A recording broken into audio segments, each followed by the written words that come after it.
पत्र शैक्षणिक संस्थांना जारी केली आणि याविषयीची माहिती बाहेर आल्यानंतर आता चौकशीचे आदेश दिले गेलेत, पण चौकशी कोणाची होणार, कोण करणार हे अजूनपर्यंत स्पष्ट नाहीये.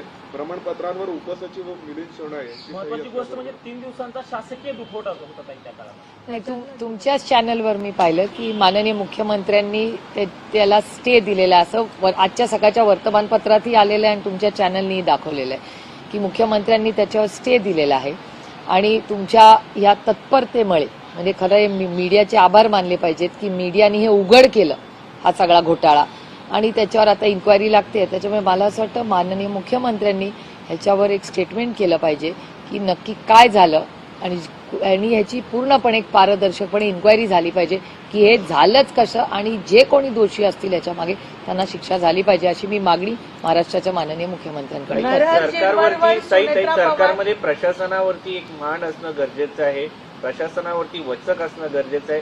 कुठेतरी सरकारचा वचक कमी झाला. एकीकडे राजकीय दुखवटा सुरू आहे, राज्याचा एक मोठा नेता गेला आणि त्याचमध्ये ही मलिदा खाण्याची मनोवृत्ती अधिकाऱ्यांमध्ये वाढताना दिसते.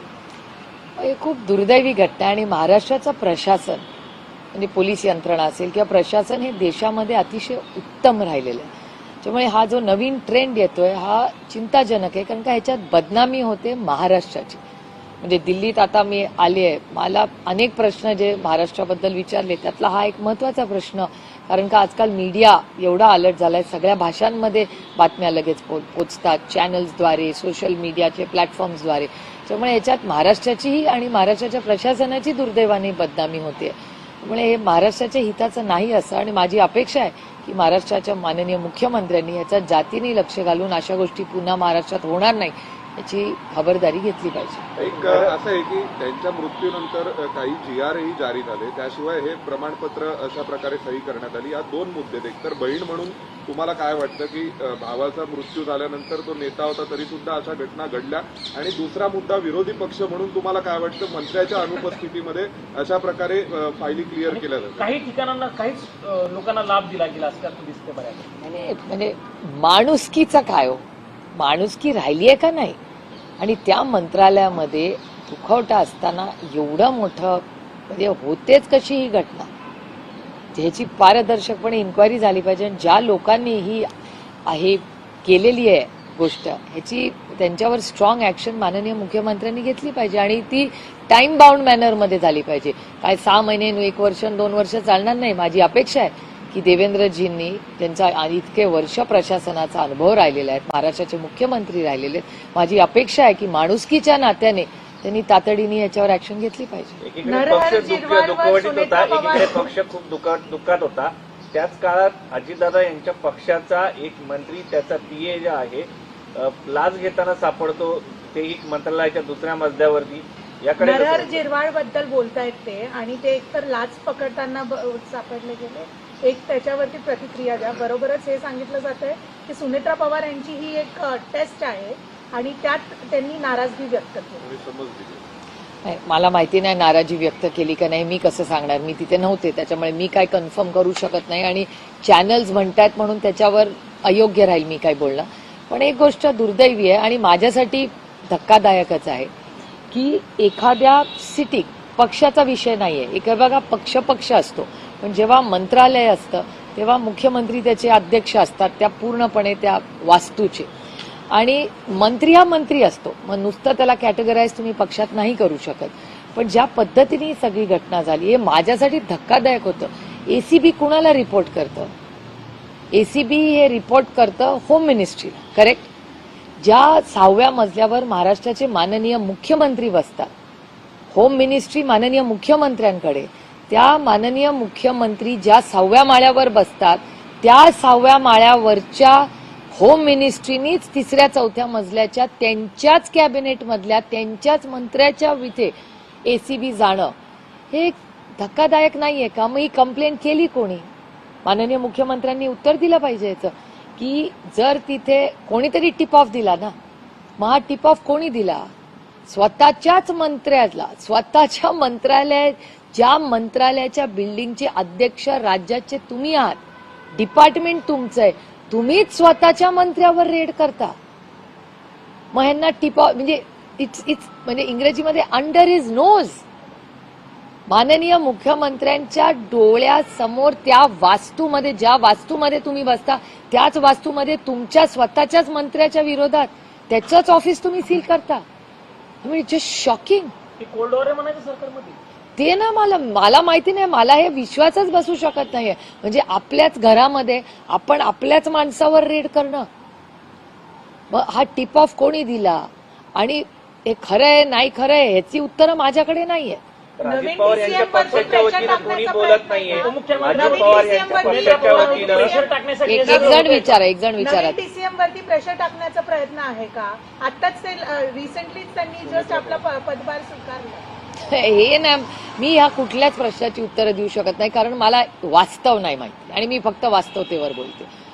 तुम्हाला माहितीये मी डेटा आणि माझ्याकडे वास्तव असेल तेवढंच बोलते. जेव्हा माहिती नाही तेव्हा मी प्रांजळपणे कबूल करते की मला माहिती नाही. पण धक्कादायक एक गोष्ट आहे, मी पुन्हा तेच बोलते की ज्या वास्तूमध्ये तुमचं ऑफिस हे मंत्रालय महाराष्ट्राचं, महाराष्ट्राची मायबाप जनता त्या मंत्रालयाकडे अपेक्षेने बघते की आम्हाला न्याय ही बिल्डिंग देईल. हे मायबाप सरकार आहे.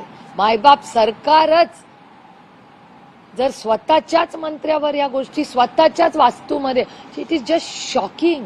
म्हणजे मला अजूनच विश्वासच बसत नाही. आणि ते डिपार्टमेंट माननीय मुख्यमंत्र्यांकडे, माननीय मुख्यमंत्र्यांनीच स्वतःच्याच मंत्री, कारण का मी पुन्हा रिपीट करते की जेव्हा तुम्ही मुख्यमंत्री असता तेव्हा तुम्ही पक्षाचे मुख्यमंत्री नसता, तुम्ही राज्याचे मुख्यमंत्री असता. मंत्री पक्षाचा नसतो, तुमच्या कॅबिनेट मधला तो मंत्री असतो. मग कसला हा पक्ष आणि तो पक्ष? Your a team. आपल्याच टीम मेंबरवर हे करणं आणि त्याचं ऑफिस सील करणं, आणि हे मला कुठून कळलंय? तुमच्या चॅनलवर न कळलं. याच्यावरती पक्षाकडनं कुठली ठाम भूमिका मांडली गेली नाही किंवा कोणी दादांच्या समोर आलं वतीनं नाही असं कोणी वाटतं, बोललेलं कारण गेलेलं हिरवळांना नाहीये. प्रोटेक्ट पक्षाच्या करताना वतीनं कोणी प्रफुल्ल बघायला पटेल मिळालेलं असो. नाहीये. ते नाही मला माहिती. आता त्यांच्या पक्षांनी पार्थला पण कुठे डिफेंड केलं, त्याच्यामुळे ते सोयीप्रमाणे म्हणजे त्यांची डिफेन्स मेकॅनिझम काय आहे मला नाही माहिती बाबा.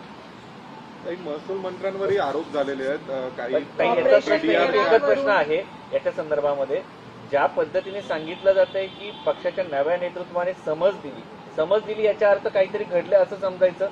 मला माहिती नाही. ह्या प्रश्नाची उत्तरं तुम्हाला त्या गटाला विचारावी लागेल. याचं कारण असं की आता त्यांच्या मीटिंगमध्ये काय झालं, समज दिली नाही दिली, घटना झाली, मला अजून म्हणजे जोपर्यंत तो रिपोर्ट येत नाही, माहिती येत नाही आणि महाराष्ट्राचे माननीय मुख्यमंत्री स्टेटमेंट करत नाही, मी नाही कधी स्टेटमेंट करणार. कारण का झिरवळांबरोबर मी काम केलेलं आहे. शून्यातून विश्व उभं केलेले झिरवळ आहेत. मी त्यांना अनेक वर्ष ओळखते. त्याच्यामुळे झिरवळांवर हा जो आरोप झालेला आहे, तो जो केलेला आहे, ह्याचं पारदर्शकपणे महाराष्ट्राच्या माननीय मुख्यमंत्र्यांनी आपल्याला क्लॅरिफिकेशन दिलं पाहिजे. मी झिरवळांना खूप वर्ष ओळखते. आणि हे बघा, माझा स्वभाव तुम्हाला माहिती आहे. जेव्हा भुजबळ साहेब ही किंवा नवाबभाई जेलमध्ये गेले होते तेव्हा मी पारदर्शकपणे आर्थर रोडला किंवा कोर्टात गेले होते त्यांच्या फॅमिली बरोबर. कारण का आम्ही कधी ना कधी एका ताटात जेवलेले लोकच, एकामेकाच्या सुखदुःखात उभे राहिलेलो. त्यामुळे भुजबळ साहेब जेव्हा मला वाटलं त्यांची फॅमिली अडचणीत आहे, की कोर्ट असू दे, जेल असू दे, हॉस्पिटल असू दे, मी तिकडे गेलेले आणि पुढेही जाणार. कारण का आमच्या संघर्षाच्या काळात ते आमच्यावर उभे राहिलेत, हे मी कधी विसरलेले नाही. माझ्या आईनी माझ्यावर संस्कार केलेत की 2 पैशाचं पण कोणी आपल्यासाठी आयुष्यात केलं ना, सुप्रिया उपकारात राहा. मी सगळ्यांच्या उपकारात राहते, कारण का हे सगळे लोक माझ्या वडिलांबरोबर चांगल्या वाईट काळात ताकदीने उभे राहिले. त्याच्यामुळे मग भुजबळ साहेब असू दे, नवाबभाई कोर्टात असू दे, ते सगळे आर्थर रोड जेल कुठल्याही जेलमध्ये असू दे, मी ताकदीने त्यांच्याबरोबर उभे कालही राहिले, आजही राहणार आणि उद्याही राहील. त्यांना गरज सोडलं, हिरवळांना एकटं पाडलं असं म्हणायचं. नाही. ती बघा, झिरवळ साहेबांना काल मी कॉन्टॅक्ट करायचा प्रयत्न केला, कारण का मला माहिती हवी होती की नक्की ऑफिसमध्ये काय झालं. माझं त्यांच्याशी बोलणं झालेलं नाही. मी निरोप ठेवलाय त्यांच्यासाठी की मला प्लीज करा, कारण काय मला क्युरिओसिटी होती की नक्की झालं काय. पहिला मुद्दा. दुसरा मुद्दा की एक शून्यातून झिरवळांनी एक आयुष्य उभं केलंय, कष्टातून. ते काय मॅनेजमेंट कोटावाले नाही, ते स्वतः शून्यातून उभे राहिलेले. त्याच्यामुळे काय नक्की त्यांच्या ऑफिसमध्ये झालं, आणि महाराष्ट्र सरकारकडून पारदर्शकपणे उत्तरच येत नाही ना. महाराष्ट्र सरकारने उत्तर दिलं पाहिजे ना. आता तुम्ही विचार करा ना, तुम्ही जर महाराष्ट्राच्या माननीय मुख्यमंत्री असता, तुमच्या ऑफिसमध्ये किंवा तुमच्या प्रेसचं म्हणूया ना, पण तुमचा प्रेस आहे ना, तुमच्या चॅनलमध्ये तुमचा एक रिपोर्टर पैसे घेता सापडला, तुमच्या एडिटरनी सांगायला नको तुम्हाला सगळ्यांना इन्क्वायरी लावायला नको? त्यांनी स्टेटमेंट केलं पाहिजे. की बाबा आज आपल्या ऑफिसमध्ये ही घटना झालेली आहे आणि हे नुसतं प्रायव्हेट कंपनी नाही, महाराष्ट्राचं सरकार आहे. ही प्रायव्हेट कंपनी नाही, प्रायव्हेट कंपनीमध्ये लगेच इन्क्वायरी लागते. हे महाराष्ट्राचं सरकार आहे. मंत्रालयातून पूर्ण राज्य चालतं. 6व्या मजल्यानीच 3ऱ्या-4थ्या मजल्यावर रेड केली आहे. हे म्हणजे मला अजून खरंच वाटत नाही की माननीय मुख्यमंत्र्यांनी स्वतःच्या कॅबिनेट मिनिस्टरवर ही रेड होते. हे असं कसं होऊ शकतं? पूर्ण पक्ष शांत आहे ताई. तर त्याचं उत्तर मी नाही देऊ शकत. त्यांच्या गटाने काय करायचं काय नाही करायचं त्यांचा चॉईस आहे. मी हे बघा, मी लोकप्रतिनिधी आहे. लोकांचा आवाज म्हणून मी दिल्लीला मला पाठवतात.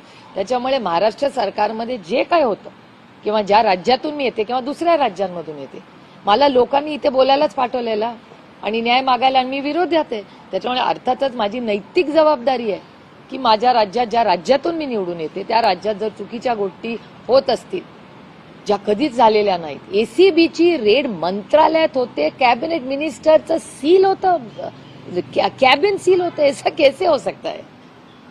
काही विशेष म्हणजे त्यांनीच पहिल्यांदा सुनेत्रा पवारांना उपमुख्यमंत्री व्हाव्यात असं झिरवळ म्हणाले होते. सगळ्यात पहिली आज भूमिका तुम्हाला त्यांनी एक ठाम मांडली होती. नेता म्हणून वाटतं की झिरवळांच्या पाठीशी उभं राहण्याची गरज आहे नेतृत्वाने किंवा नाही बघा, माझं म्हणजे माझ्या ह्या बाबतीत मुद्दे कम्प्लीट क्लॅरिटी. माझं असं म्हणणं असतं की आरोप प्रत्यारोप होत राहतात. आपण आपल्या बरोबर जे लोक आहेत त्यांच्याबरोबर नेहमी उभं राहिलं पाहिजे. त्यामुळे आपण पाहतोय सध्या मंत्रालयातून संपूर्ण राज्य चालतं, चुकीच्या गोष्टी घडतात असं सुप्रिया सुळे म्हणाल्यात. आपण काहीही चुकीचं केलं नाही असं पार्थ म्हणाला होता, असं सुद्धा सुप्रिया सुळेंनी सांगितलं. अहवाल आणि कोर्टाचा निकाल येऊ द्या, त्यानंतरचं बोलणं योग्य असेल असं सुप्रिया सुळेंनी सांगितलं.